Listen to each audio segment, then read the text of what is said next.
telco services still down, our kababayans have to travel to city and urban centers where they can make calls and ask for help. Now, this is a situation at the Cebu IT Park in Cebu City. People converging on a lawn to detect a cell signal. There are also long lines at ATMs, with some reports say even staking out overnight to get first in the line. Now, joining us live is Enrique San Juan of the NGO Seed for Com, which has been among those on the front lines of calamity response across the Visayas and Palawan. Maayong gabi sa imo, Enrique. Tell us, ano yung situation ngayon dyan sa Cebu City and yung mga kalapit na mga syudad? No, I understand you're now in IT Park where you can only get a stable cell signal. That's why you're able to speak to us. Yes, that is correct. I'm in Cebu IT Park right now. This is in the central part of the metro, and people coming from Lapu-Lapu City, people coming from the north and the south converge around this area so they can communicate with their loved ones who live outside Cebu. Can you share to us some personal realizations, Enrique? No? Kasi you've been coming in and out of disaster zones. In fact, you joined this NGO, you became part of this NGO in response to the aftermath of the 2013 twin disaster in the Visayas, yung quake at saka yung Haiyan.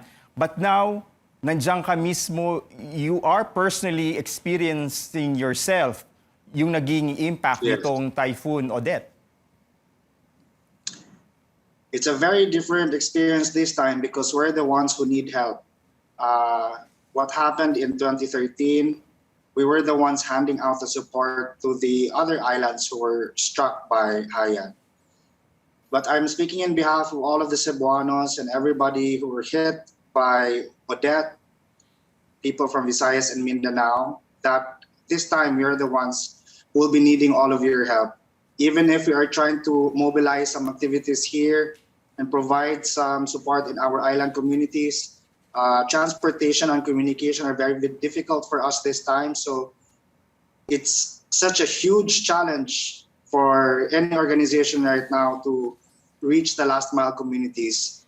And that's why we would like to take this opportunity, and I'm speaking to all of those who are in Luzon right now, to please send help.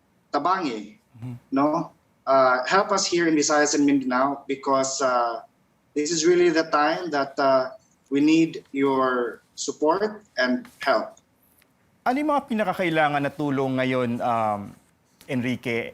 Maybe you can also give us a little preview on what's the situation, what's the worst scenes you've seen so far, especially sa mga island communities, in Olango, I understand, in adjacent islands. Ano pa yung mga pinakakailangan nila at this very moment?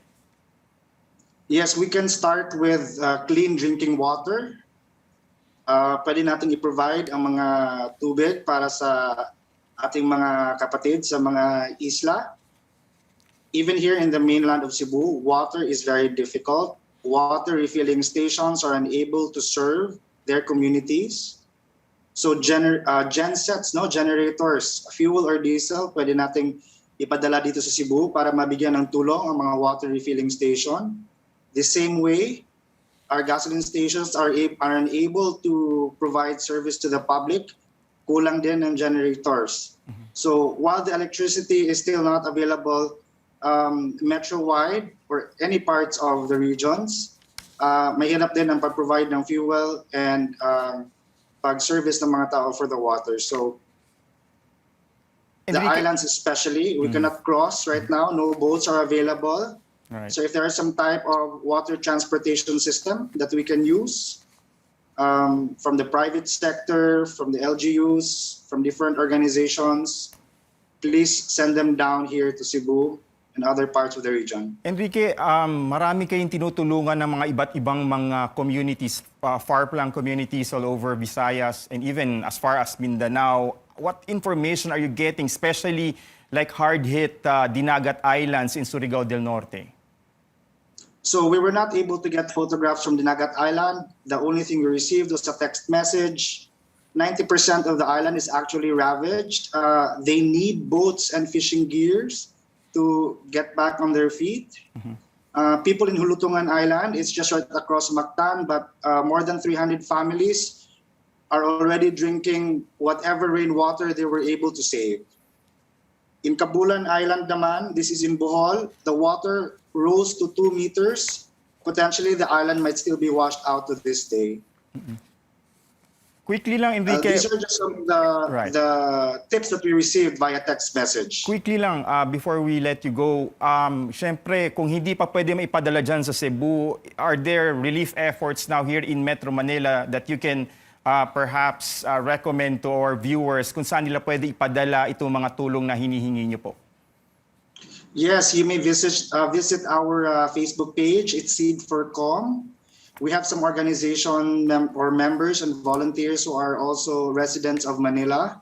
So you may communicate through our Facebook page. That's Seed for Com, SEED, the number 4 COM. At pwede po din silang mag-reach out to the Ramon Aboitiz Foundation, Rafi. They have some movement already being done here on the ground. Enrique San Juan of the NGO Seed for Com, daghang salamat, and be assured that we are keeping you in our thoughts and prayers.